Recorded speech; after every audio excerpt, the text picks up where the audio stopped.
Right guys, welcome back to the workshop. So in the last video you watched me build a circle cutting jig for the table saw, and I cut out two perfect circles, and you were probably wondering what I was going to use them for. So in this video you're going to find out. So I'm sure you're all aware by now that when I do my intros and outros, I've always got the two wavy flags that I made displayed in the background, and I could never get tired of actually looking at those despite the colours not being 100% correct. So there is one thing that I think's missing, and that's a large channel logo which would look perfect situated in between the two flags. So in this video I am going to be making an extra large. In fact, I'm not going to show you that yet. If you want to see the finished result, you're going to have to skip forward to the end of the video or enjoy the video. So, unlike a lot of other flashier YouTubers that have CNC machines at their disposal, I haven't got a CNC machine, so I'm going to have to cut all my logo parts by hand using basic tools. I'm not saying that using a CNC machine is by any means cheating or whatever. If I had one and I was clever enough and knew how to use one, then I would probably go that route because it would make your life a lot easier. But we're going to do it the old school way. So although the two circles were actually cut out using the DeWalt 7491 table saw, the rest of the logo is actually going to be made using fairly inexpensive tools. This tool in particular, the 12 volt parkside jigsaw, actually cost me £29.99 in English money, and on its own as a tool only it costs £19.99. So it's a tool that anyone can afford, and just because it's cheap doesn't mean that you can't do really great things with it. So the first thing I actually did was take the smaller of the two circles and sketched out the saw blade, and then I proceeded to cut out the outside of the blade using a jigsaw, and that was fairly straightforward to do. Then I could put it on the back plate and just check the sizes to make sure I was actually happy with it and it all looks good.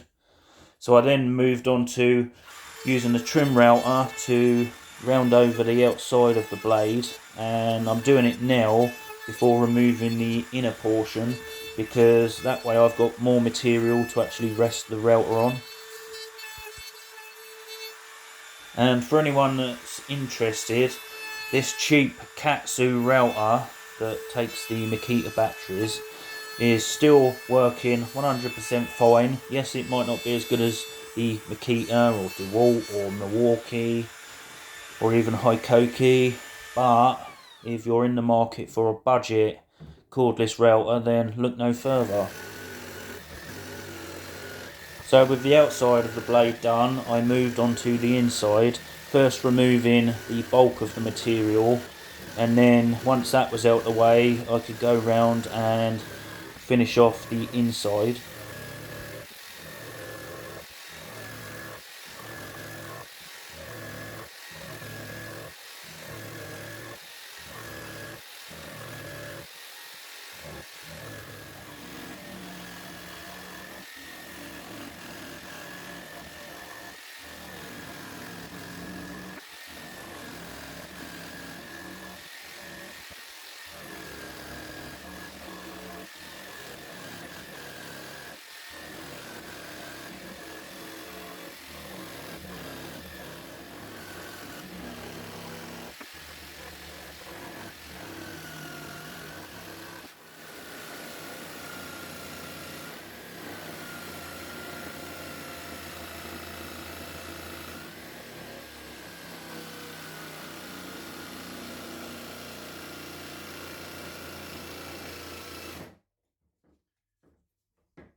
So at the moment it looks a little bit rough, but I've still got to round over the inner edge, and I'm using the trim router for that. It was a little bit more fiddly to do, but it was manageable.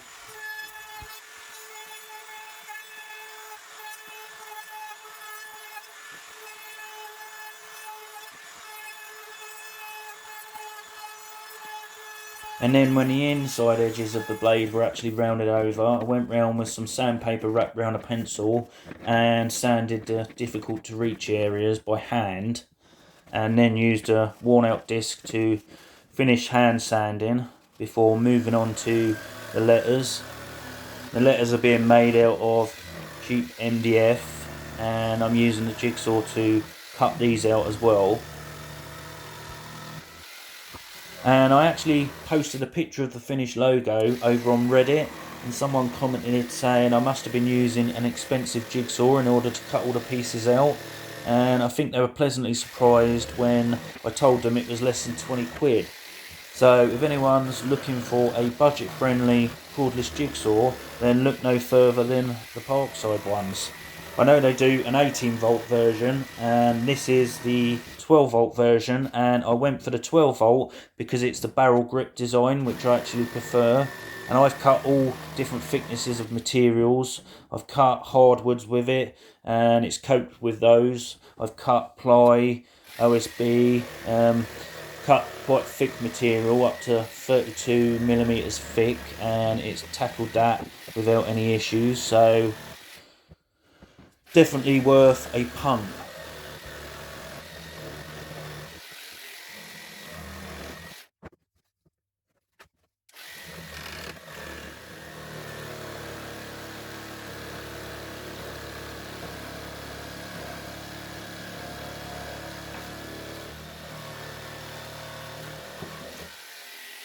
So that's the W finished. It looks a little bit rough at the moment, but I've still got to round over the edges and sand it down. So then I could do the same with the G.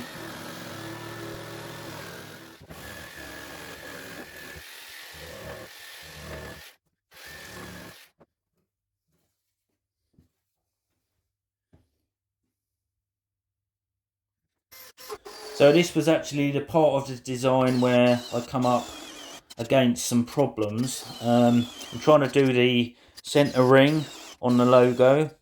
So I come up with the idea of using a hole saw to cut out the circle, and then using a slightly smaller one to cut out the inside, leaving me with a ring.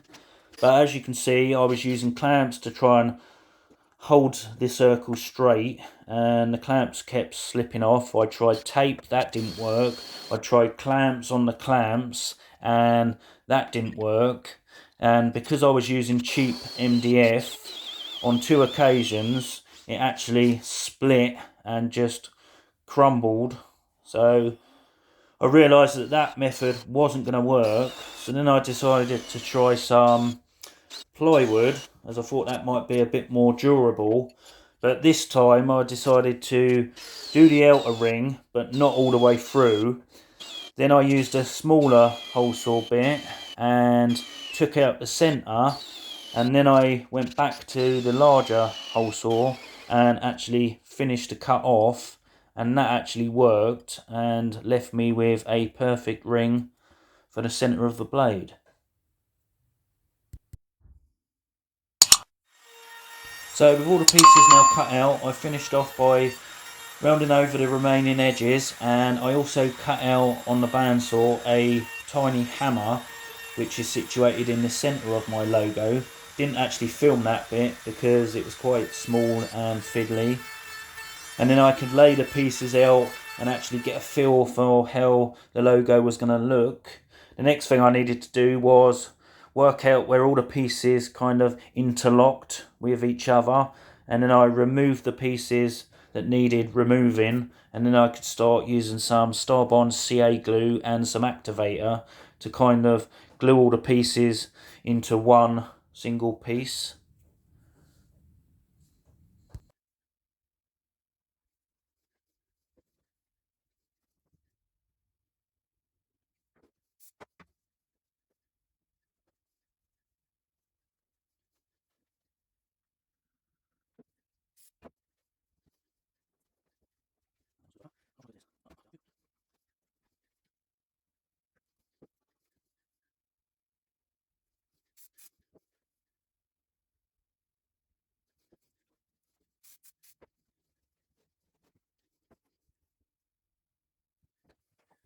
So where the pieces joined together, because my cuts weren't 100% perfect, I was left with some slight gaps. So a little tip that I like to use is to fill the gap with CA glue, and then if you rub the area down, the dust actually collects with the CA glue and acts as a instant filler, and then you can kind of keep adding the CA glue and rubbing it down until the gap is actually filled up.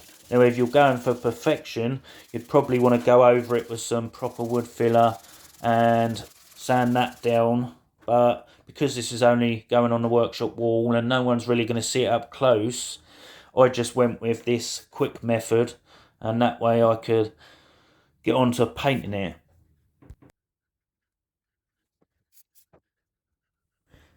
And the last thing to do was glue the hammer in place, and that is the logo complete.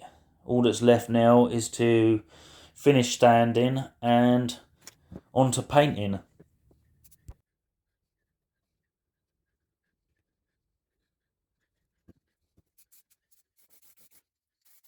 So my original intention was to use some Johnston's one coat quick dry satin in brilliant white as the base coat, and the plan was to use that to kind of seal the edges of the MDF before sanding it down and applying the top coat. But when I opened the tin, it actually all dried up. So instead I used some oil-based gloss on the outer edge to seal the MDF. Then I sanded it down, and I'm using a combination of paint and lacquer, which is quite good quality, although it didn't actually cost that much, from Lidl. And that's what I'm using to actually paint the back plate with.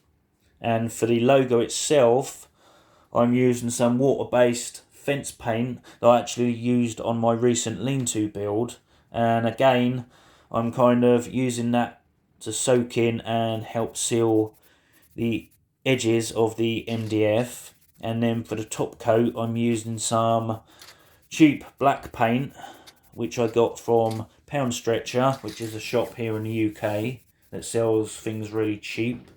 And then over the top of that, I'm using some clear lacquer, and that should hopefully give it a nice sheen. And that's the painting done, so I'm going to leave it for a few days for the paint to go off before touching it.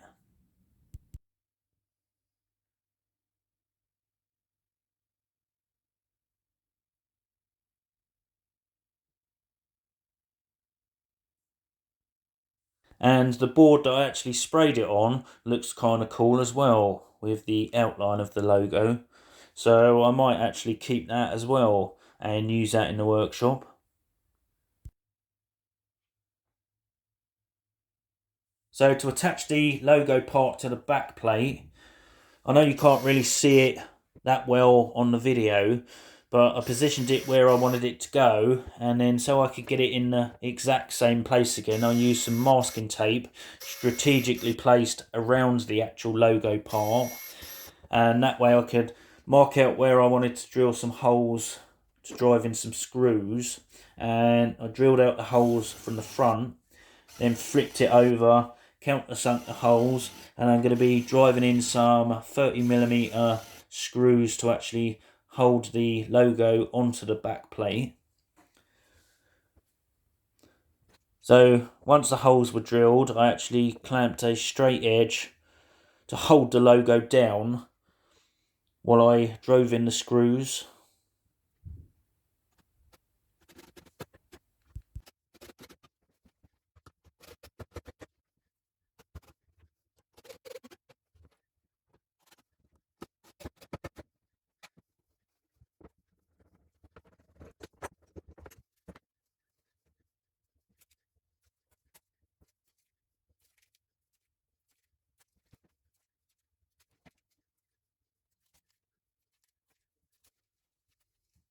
And that is how I made my workshop logo for the workshop wall.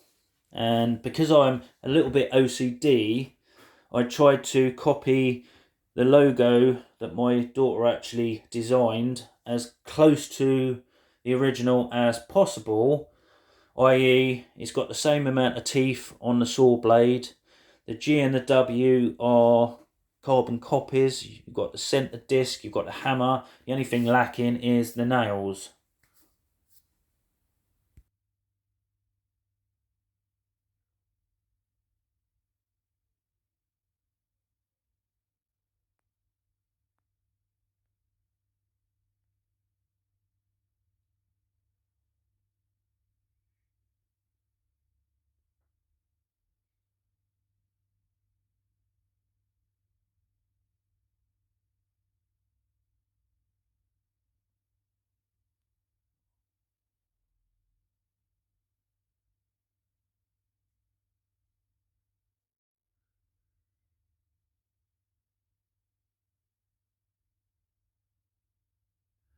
Right guys, well there you go then. One workshop logo complete. I think it's going to look great on the wall, and it turned out much better than I thought it would, considering I only used cheap tools.